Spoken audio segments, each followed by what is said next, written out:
everybody. Welcome to the first episode of 2023 of the Crime and Coffee Couple. My name's Allison. My name's Mike. Woo! Woo woo! We made it. We're ringing in the new year. Yeah, Woo! getting crazy. If we had a chandelier, we'd be swinging from it. I would be. I'd be doing backflips from it. As per usual. I mean, when you see a chandelier, just get out of the way. I mean, I'm wild. I'm crazy. Yeah. You can't hold me back. You say Allison Pernecki to somebody, and they're like, "Oh, that crazy chick." Wild woman. She will flip and turn and do. She's very flexible.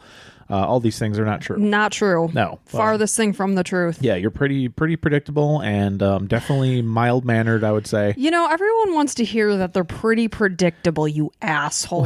Well, that's what I like about you. I know where you're going to be, what you're going to say, everything before you even say it. So you it's know nice. what you're going to get. Yeah, no surprises. Yeah. It's like nothing exciting. Well, the surprise might be that it's the new year and I look, quite homely, not so dressed up. I have a baseball hat on. Yeah, I wouldn't say you look homely. You look great. We're keeping it real, folks. Well, see, what we try to make here is like hey, we're all around the kitchen table talking like friends, talking about a story that we've researched and stuff, and then kind of get into it and just tell you about these people. So hopefully you feel the same. I know we read some reviews where they say, yeah, it feels like you're just talking to friends or listening to friends, and that's what we're trying to do. We're all just here as friends, and we're all just trying to do our best, and that's what I'm doing today. Yeah, I'm not putting on any makeup. Yeah, so. You don't have any makeup on, so why should I? But I will say thank you for letting me take a shower before this week's episode.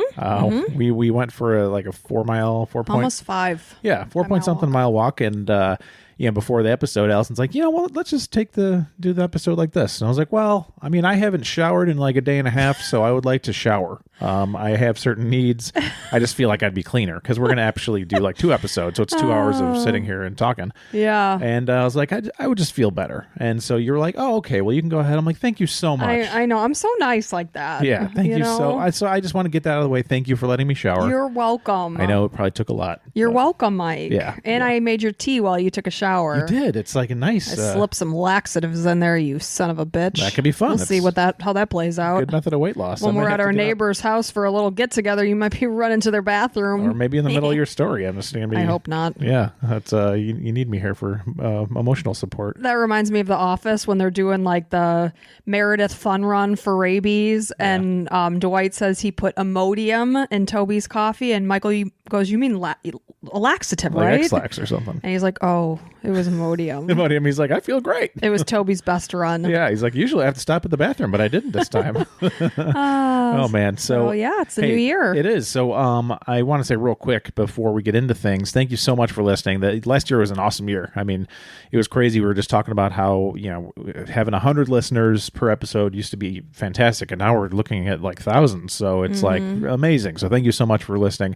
And whether you're on Android or Apple, if you could hop on over to your platform of choice and give us 5-star review and maybe leave a few words. Leave like what your favorite sandwich is. I mean, whatever it is. Could be tuna, turkey. Yeah, turkey, ham, bologna. Cheese. Yeah, go ahead. Just a couple words. The algorithm doesn't care. So Spotify, we were getting 1 million, like tons of lists. Not actually 1 million, but pretty soon. That would be nice if it was. Yeah, we're getting a lot there. Apple, Podchaser, whatever. There's a lot of different ones out there. So thank you so much. But I do want to read one particular review. And if you leave a review, you might be in here next week. So this one says, love it. Relatable couple. Funny. They tell the story so well. I truly dislike when podcasts read from a script. This is so much less scripture.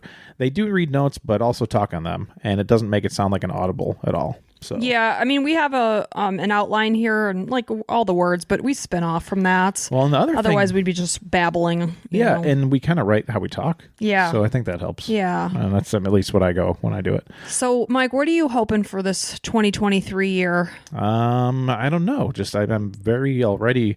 I'm not a spiritual guy, but I'm already blessed. I think. I was talking to our daughter the other day and saying, we're a pretty good family here. We're very lucky. We have jobs. We have a nice, nice enough house where we could have enough room for everybody. And we have cars, like all these little things that people just take for granted. Like we have everything we need. Right. So I don't know. I'm hoping for health, just, you never know when something can happen. It's very true. Yeah. Absolutely. How about you? I am just hoping for good health, like you just said. I already said mentally, that. physically, with our family. I could say whatever I damn well please. Okay. I'm the one holding this microphone. You can't take that from me. I'm hoping that our podcast continues to grow.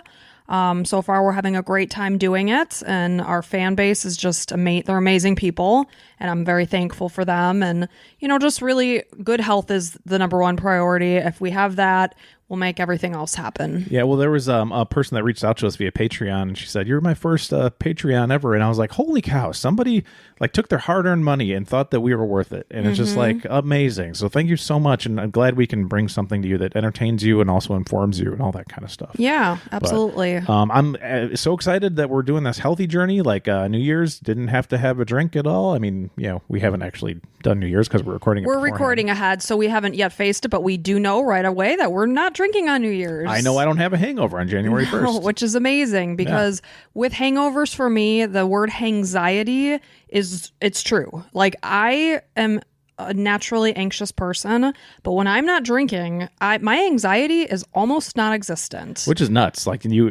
months ago, you would never think that you could not have anxiety. Right. It's one of those things that when I'm spiraling in it, you think you're never going to get out of it. And I think we were more than 50 days without having a drink. Or by the time we hear this on New Year's, it's going to be like closer to 60. But I've never felt better. And who knows how long I'm going to stretch this? Maybe forever. Whatever. Yeah. I will say, if you're looking to not drink any alcohol, I went to CVS the other day. They have like 1 million different non-alcoholic choices. So like these like fancy cocktail looking things that are supposed to be kind of like gin or vodka or whatever, or like tequila. They have one, and one looks like bourbon, and it's all zero alcohol. So. That's awesome. I think it's great to have options because even if you're not drinking during the holidays, you still want to have a festive drink, make it feel like something special. Maybe you do, maybe you don't. Or like special food, or same thing. Yeah, just like make it feel special. like, you're celebrating. Different. And yeah, exactly. Like you're not just having a Diet Coke. Like right now, I'm drinking a hot cocoa. Yeah, you are, and I'm drinking a tea. Yeah, so you get crazy with whatever you like. Yeah, well, thanks again, and let's just jump into it. We're going to get into this. So with this being New Year's Day that this will be published, this is actually a very fitting but tragically sad story, as our stories do tend to be on this platform. This is the Kologi family New Year's Eve massacre. And nobody ever wants to hear the word massacre. Their family name. With your family name, you're ringing in a new year, you're hopeful that it's going to be a great year, and this one does not end in such a way. So approximately 15 minutes before ringing in the new year of 2018, Scott Kologi killed 3 members of his family as well as a close family friend on December 31st, 2017. 16-year-old Scott lived with his family at 635 Wall Street in Long Branch, New Jersey. He lived with his parents, 42-year-old Linda and 44-year-old Stephen Kologi. He lived with his brother Stephen Jr., as well as an unnamed brother and a sister, 18-year-old Brittany. Scott's grandpa, Adrian Kologi, and his longtime companion and girlfriend, 70-year-old Mary Schultz, also lived in the home. Scott referred to her as Grandmother Mary, so they were together for a very long time. How old did you say Scott is? 16. Got it. So Scott didn't attend the same schools that his siblings did. He was described as a child with special needs. He was fully functional, however, and comprehended what was happening around him. He just needed a little bit more assistance than his siblings did. And he was cared for more attentively by his mom because he needed it. And a lot of times that's what happens, for better or for worse. Obviously somebody with special needs is going to have more attention put to them because they need help in day-to-day things, and things that we all take for granted aren't as easy for those. So that's just natural. Then the kids are going to get resentful a little bit. It's just a natural human reaction. Right. Because they see that they're getting all the attention, where it's like, what? You're not even like checking in on my school stuff. It's like, because the parent is so, you have everything into this kid that needs everything, that it's hard to have all these other things going on. Exactly. So on the night of New Year's Eve, the Kologi family was ringing in 2018 at home. At the time, most everyone was present, including 18-year-old Brittany, who was on Christmas break at the time. She was away her first semester at Stockton University in Galloway, New Jersey, which was about an hour away from the family home. So she was home, as well as Stephen Jr. He had his girlfriend over that night, Rafaela Bontempo. And then one of Scott's other brothers that was unnamed, and I could not find his name, he was not present that night. So grandfather Adrian remembers that everyone was having a good time, and shortly before midnight, Scott found a rifle that was legally registered to his brother Stephen. It was an AK-47. He loaded it with bullets. He initially took the rifle outside. He had a plan of potentially shooting random people throughout the neighborhood. Oh, so he was planning to shoot people. He was planning to shoot people. Wow. Did That this just night come out of nowhere? he was going to use this. Oh, are there like diatribes or manifestos or There's anything? definitely some hints that something wasn't right beforehand, and we'll get more into that. He was able to write and read and things. Yeah, from my understanding, it took longer to do things. Things took a little bit longer. He needed a little bit more help. Okay. So he changed his mind about going outside to shoot random people. He decided to come back in. So around approximately like 11:40ish, he went up to his room. He put on a leather jacket and sunglasses. So this is about 20 minutes before the family's set to ring in the new year. So I'm picturing like Terminator. Like Yes. Arnold Schwarzenegger. That's pretty much what I pictured as well. So he also put earplugs in to protect his ears, knowing that the gun would be loud. It was later discovered that Scott researched if a weapon would be effective against police if they happened to respond to the home wearing bulletproof vests. So he was definitely doing some research behind this. That's when Google's automatically like, stay where you are because 911's on the way. No other reason. Just want to check on you. Right. Scott turned the lights out in his room, knowing that his mom, Linda, would come looking for him because it was shortly before midnight. And you know how it is on New Year's Eve. Everyone gathers together. In our house, we all gather in the family room.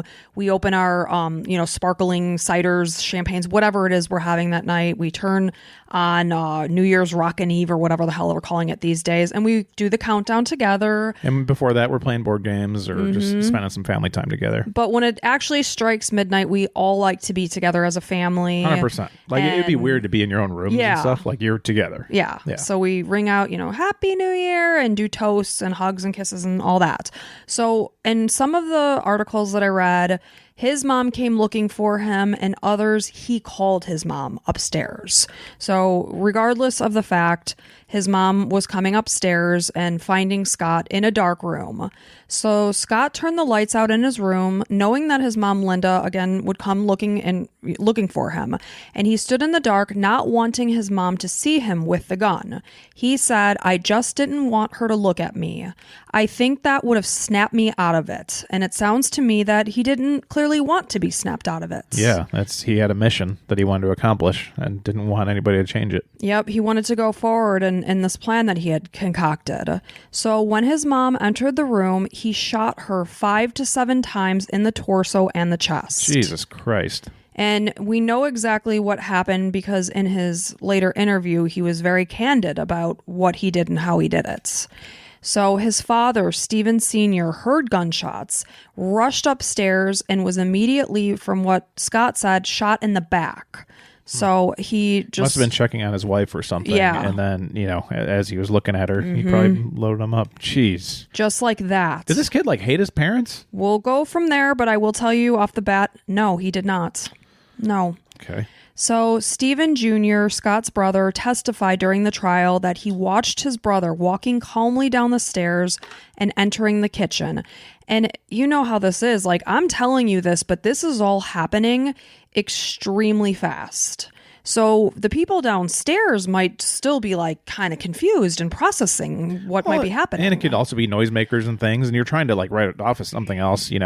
Obviously gunshots are very particular sound, but it's so your dad runs upstairs, worried, and then he's not coming down. You hear more gunshots. It's oh, what's happening? Is this a joke? Is this what? Anything is going through your head. I don't know how it is with other people in different parts of the country or the world, but here in Florida, fireworks are legal. So on New Year's Eve, it's nonstop fireworks. So hearing something like that when you live in Florida, you might not be very alarmed by it because there's literally explosions going off all outside. Or in Florida, gunshots just going off randomly. You never know what's going to happen in Florida. In their shooting range at their house. Exactly.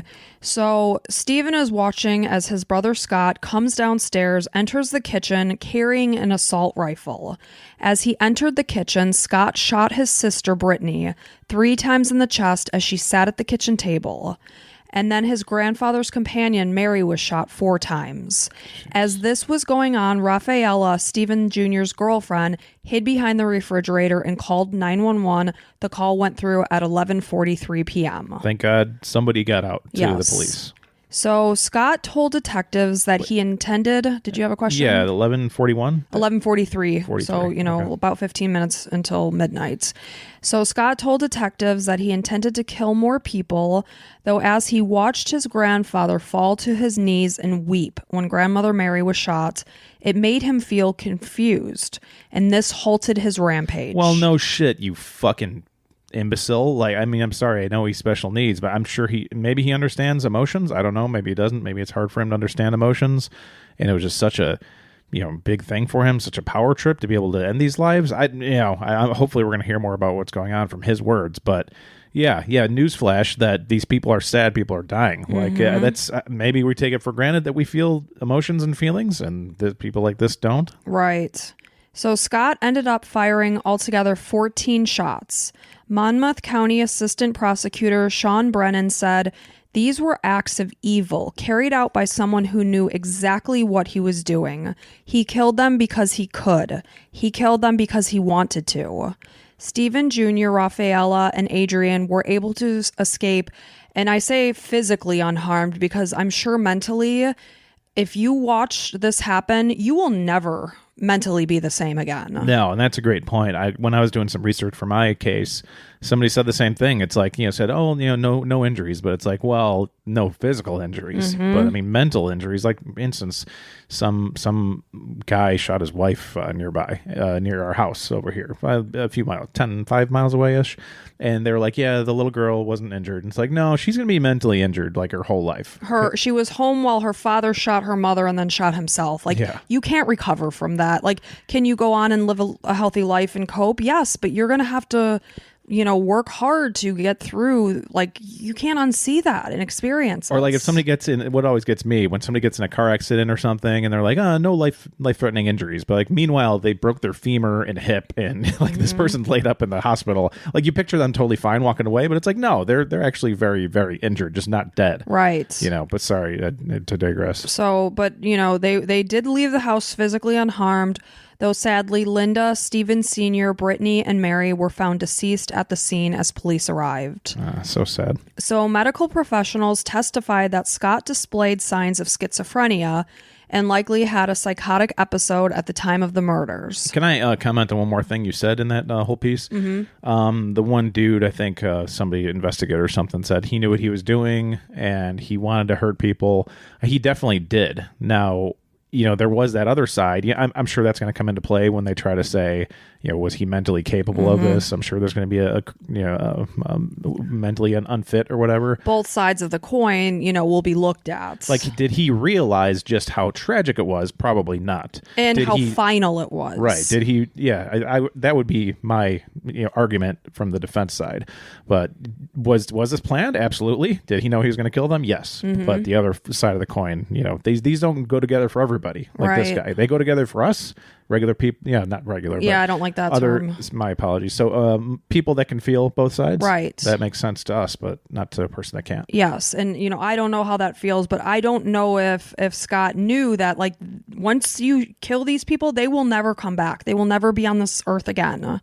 So, family members, including grandfather Adrian, spoke about how Scott had discussed killing his family in the past, saying that his grandson's brain was messed up from a tumor and nerve damage from childbirth.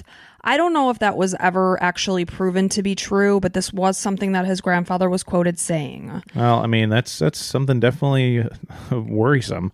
You have a son or daughter that expresses killing the family. And, when we're young teenagers and, going through all these changes, you say some dumb things, like, I hate this family, or I wish I was dead. Like, I've never said that, but people have said that. Sure, and but I think if somebody is expressing the desire to hurt and, kill other people, it needs to be taken seriously. For sure. I mean, I think.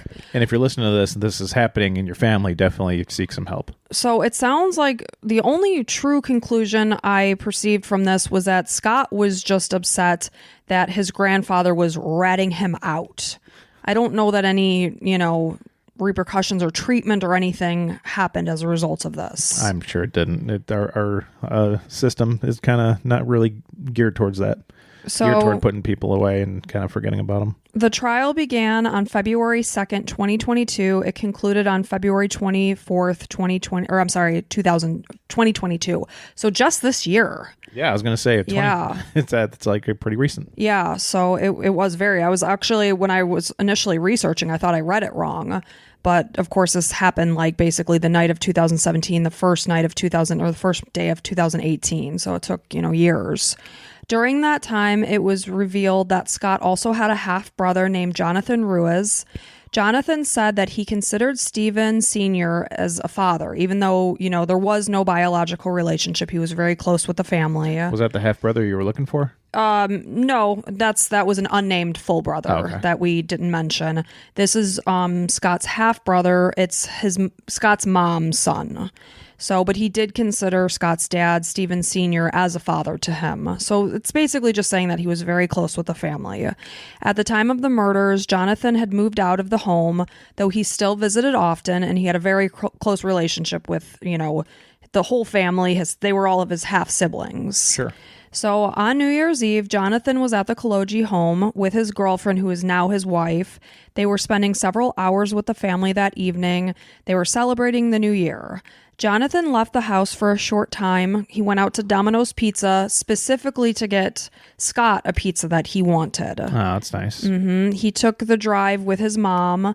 He said that they had a happy drive, and all around, everyone was in good spirits that night. There were no arguments. Everything seemed normal. There was absolutely nothing happening that would have led anyone to believe that something this tragic was going to happen. So Jonathan and his now wife left early that night. They were heading from the Kologi home to a friend's house in Philadelphia, which was a decision that likely saved their lives. 100%. At least one of them would have been critically injured. Perhaps, because obviously, 3 other lives were spared that night. When police arrived at the scene, Scott was calm and quickly confessed to the murders. There was no stand down or anything like that. It was all very peaceful when the police got there. And as police, you're kind of hoping that he struggles a little bit so you can kind of, give him the old, something or other. I don't know. I think it's just such an unfortunate incident. You just, the whole thing is terrible. Oh, absolutely. So 20-year-old Stephen Jr. had to act as Scott's guardian as he was interviewed by law enforcement because, of course, Scott's parents are no longer with us. Yeah. So this is somebody that's parents were shot dead that night. An hour earlier, he had parents and stuff that were responsible. Now his parents are gone because of his brother. Yes. And now he's responsible for his brother. And he's only 20 years old.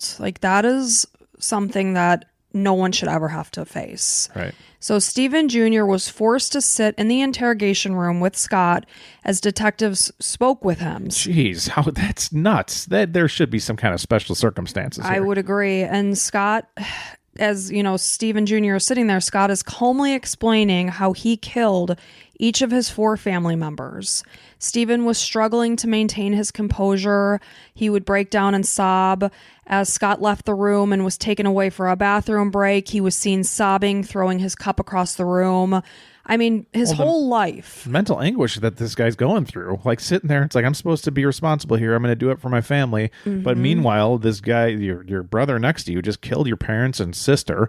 And you're I'm supposed to sit here and just take this? Listen to the whole thing go over again in my head? And just to hear Scott's side of how he perceived things and how calm he was.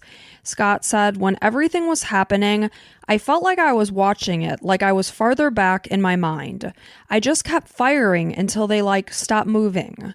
He told detectives that he aimed at the victims' heads when they continued to move. I didn't want them to be in pain at the same time. He said that he knew right from wrong. He said, I doubt I would do it again, but I'm not sure. He said that he put 30 bullets in each of the 2 magazines so that he could continue shooting until he ran out of bullets.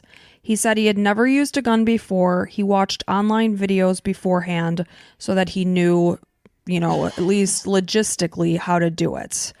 He told detectives that he considered continuing his murder spree outside, specifically to shoot a neighbor who bullied him while he was growing up. He told detectives that he doesn't have any friends, he doesn't have a girlfriend, and that he still sleeps with his parents. He admitted that he had been thinking about hurting his family off and on for the past year. He said he suffered from mood swings, feeling happy one minute and upset the next. And obviously, teenagers, special needs or not, hormonally, they're going through a lot. There's going to be a lot of mood swings when it comes to teenagers. We live with a teenage boy. And, sometimes I'm like, ooh, man, these teenage years, they're rough. They're a doozy, yeah. And they are rough. We were all teenagers at one time. We know what we went through. Yeah. It's not an easy time. I've read articles, and I've brought up before, where I said the brain is changing from a child brain to an adult brain, and a lot of things need to fire in order for that to happen. Right. So it's an upgrade. It's like, when your computer upgrades, and you're basically going from Windows, 3.0 to Windows 11, that's a big upgrade. Right. You're going to have all these other emotions, and then, your sexual thing turns on, and like all the, then things start growing, and it's just all these crazy things going on in your brain, and able to like talk about more emotions and understand things, and it's a crazy like metamorphosis almost. So it's understandable that you have some mood swings. And Scott, on top of the regular teenage angst, he's also dealing with the fact that he does have these special needs that require additional assistance. I'm sure that's not an easy thing to have to go through, and he can't really think that this is normal. Maybe he can, maybe he can't, but it's harder to process those things. So during the interview, police asked Scott if he felt like himself, and he responded, "Yeah, that's the strange thing. It's not like affecting me." When they asked him how he felt about his parents, he told them that they were good parents and that he loved them. Despite being only 16 at the time of his murders, Scott's case was moved out of family court and he was tried as an adult because of the nature of the crimes. But when he was, asked about how he felt about his parents and he was telling them, he's like, yeah, I really did love them. And that's the strange thing. Like, he really couldn't understand why he did what he did. During the trial, Scott's defense said that he was in a dissociative state when he shot and murdered his family and made a plea of not guilty by reason of insanity, which I'm sure we all expected was going to be the case. Absolutely. His legal guardian hired a psychologist, Dr. Maureen Santina, who said that he was insane at the time. His legal guardian, Stephen Jr.? No, I don't know that continued to be the case. I think that was just in the very short interim when this was literally probably 45 minutes after this whole heinous. Yeah, thank you. When this heinous crime went down in a pinch, I think that Stephen Jr. acted in. I do not believe when they're saying his legal guardian, I do not believe it was his brother. Got it. Yeah, obviously they're going for insanity, and like fairly or not. I mean, I could see it.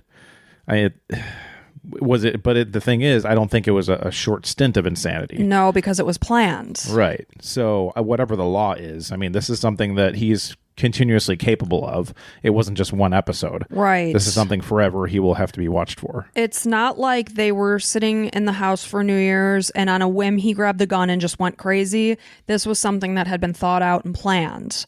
Scott had experienced, according to Dr. Maureen Santina, he had experienced hallucinations leading up to the murders that had become more frequent and intense as time passed.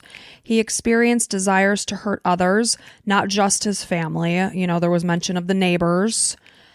He told Dr. Santina that he did speak with his mom about these intrusive thoughts, but his mom instructed him that if he ignored these thoughts, they would just go away. Oof, the worst thing you can say, probably. I'm sure 2020, I know if families listening, they're like, well, yeah, we'd like to go back and change that. Right. And but we're not victim shaming. No, by any not. means. This is not Linda's fault. No. This is a horrible, horrible thing that I'm sure nobody could have anticipated happening. No, but if we can learn anything, let's talk about things instead of trying to push them away. Exactly. So, like I said, his mom had hoped they would just go away. He also became paranoid. He believed that his family was out to hurt him. His lawyers indicated that he suffered from a severe developmental disability and acted as if he was a much younger age. His half-brother, Jonathan, said that Scott displayed a greater disparity in his mental abilities, more so even as he got older, he was noticing it.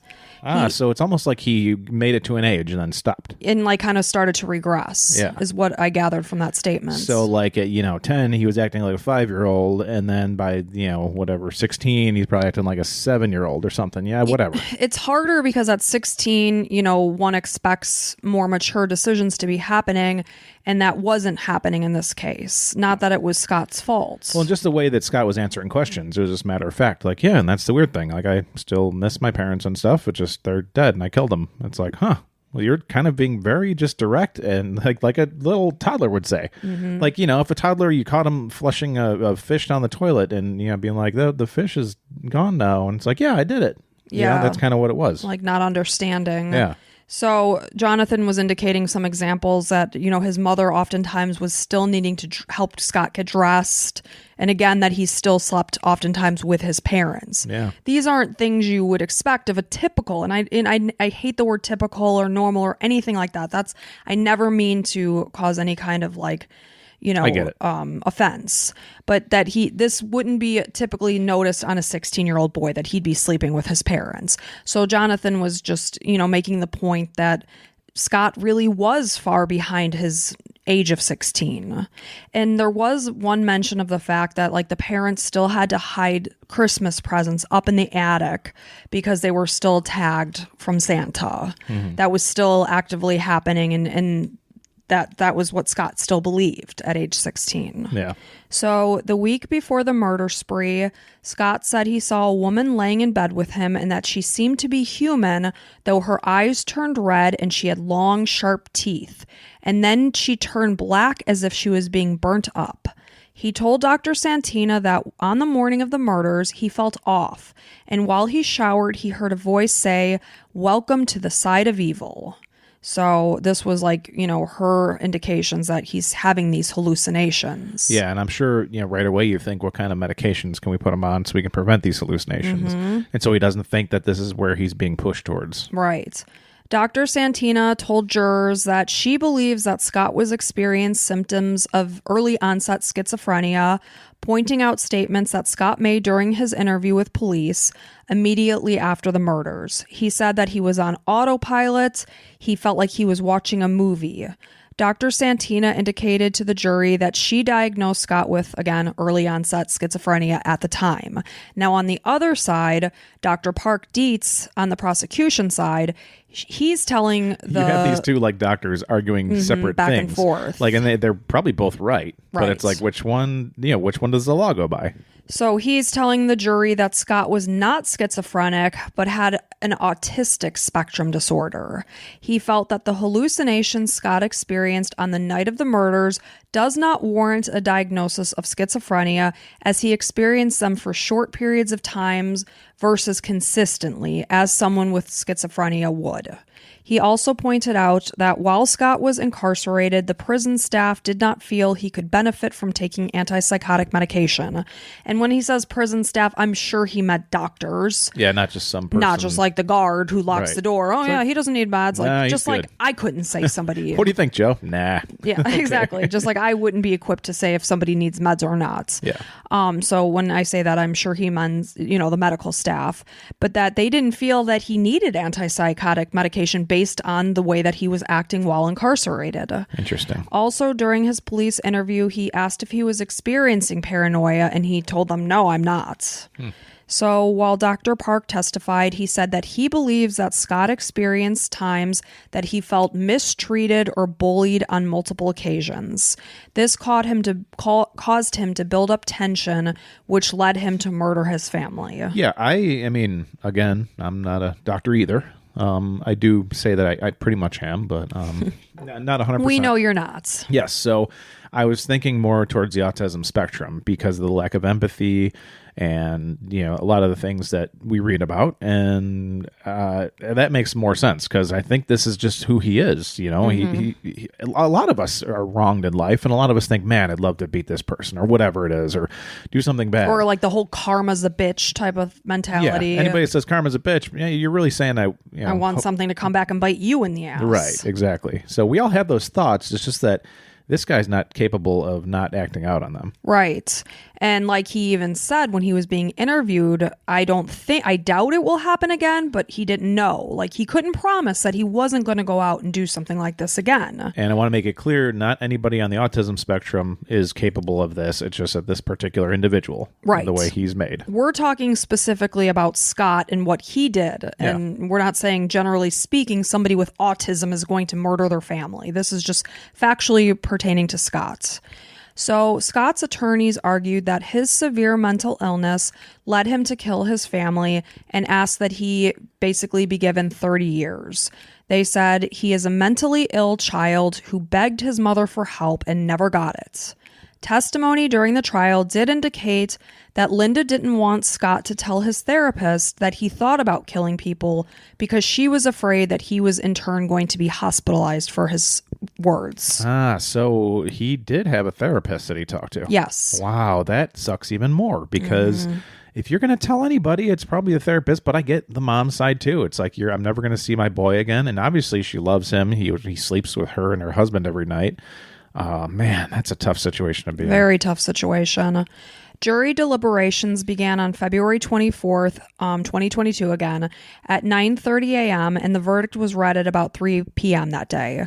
Scott was found guilty on 4 counts of murder with an extra charge of having a weapon unlawfully. He will be eligible for parole in 127 and a half years. And a half. That's yeah, so the half. Like, okay. what the Let's just drop it off and make it 127. The intention of the court was that Scott never see the light outside of his jail cell ever again. Stephen Jr., who survived that night, shared a tribute to his parents on social media, encouraging people to give the ones that you love an extra kiss or an I love you. He posted to Instagram that he had the greatest parents I could ask for.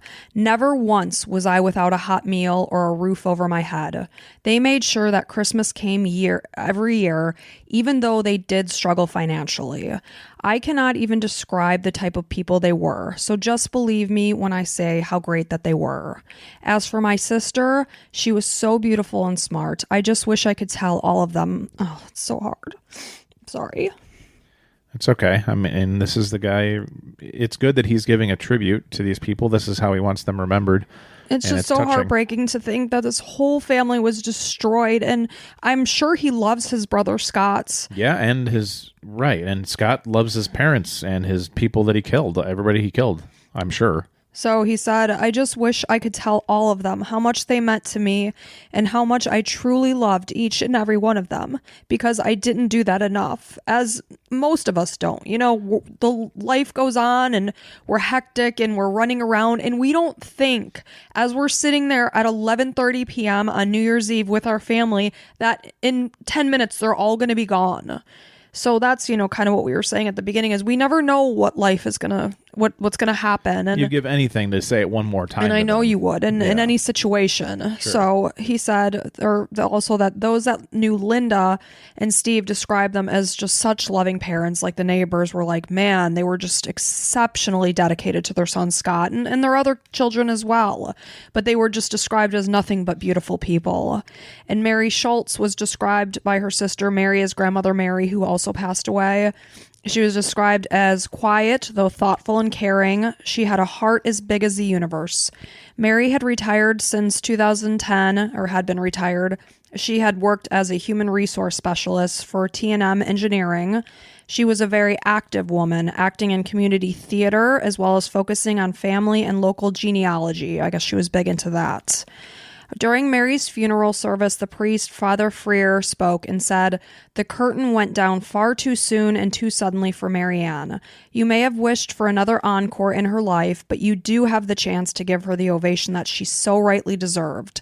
And with that, everyone in the church stood and clapped, celebrating her life that her brother says was so well lived, giving her a standing ovation in the end. That's a really cool way to put it. Mm-hmm. So you won't see any more encores, but all you have the chance now is the ovation. Yeah. That's really, really cool. So, it's just such a tragically horrible story all around because, like I said, Stephen Jr. lost so many members of his family, including his brother Scott. Yeah.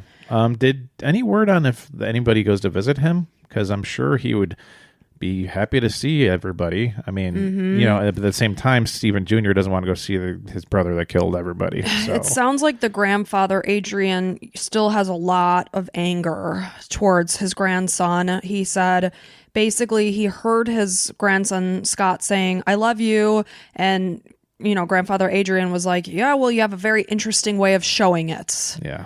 So I know. I can't blame them for never wanting to see him again. Whether they do or don't, you can understand either way. I'm sure if they showed up to prison, be like, hey, Scott, and he'd be like, hey, guys, what's going on? That's what I would imagine. Or, whatever he normally does. Like, it would be totally nothing different. Like, oh, I have this to do here in jail and this, and I have friends. And it's like, okay, man, you have no idea. No. Like, you want to wave your hand in front of him and be like, do you know that you did this and, like, changed all of our lives for the worst? You scumbag. Well, and that's like one of the judge was saying, like, I hope one day you realize just what you've done. But, he won't. I don't know. Magic. I don't know if he will. No, he'll just rot in prison. And it's just a very, very sad and unfortunate case. Yeah, absolutely. So, I'm sorry. Well, thanks for telling the story, and it reminds everybody, the holidays or any time is a good time to say I love you. And in the holidays too, we tend to be gathering with more of our family members, and yes, there's could be a lot of frustrations because with family does come a lot of frustration.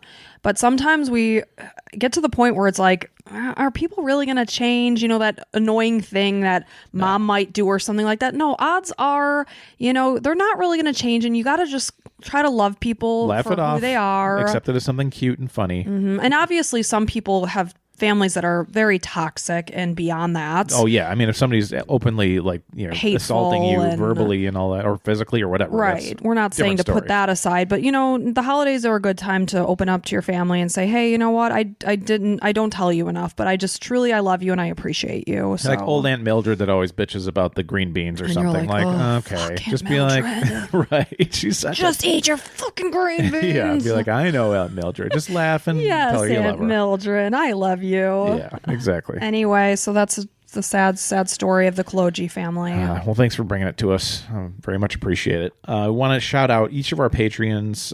And if your name's not on here, it's because we recorded this a couple weeks ago. So we'll get to you. Don't worry. So thank you, Colleen, Lily. Oh, real quick, if you want bonus episodes, go ahead and become a Patreon. You get a bonus episode every other week if you're on tier 2, or one a month if you're on tier 1. So Colleen, Lily, Karen, Nadine, Allie, Michael, Kayla, Dominic, Brian, Shannon, Elizabeth, Mandy, Alana, Vivian, Trisha, Lauren, Megan, Jamie, Chastity, Elizabeth, Genevieve, Clara Ann, Emily, Kathy, Ava, Jovi, Eileen, Misty, Rochelle, Destiny, Ellie, Sherry, Melanie, Bettina, Rebecca, Gabrielle, Angela, Sabrina, and Sandra.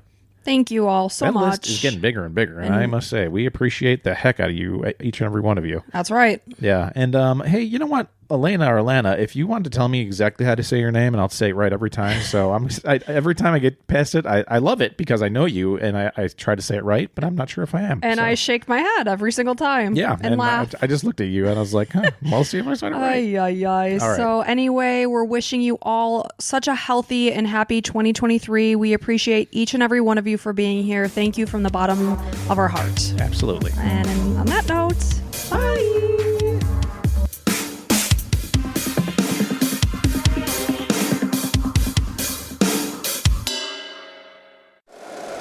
If you like the show, please take a moment to rate, review, and subscribe. It really does help the show to grow. Thank you for listening.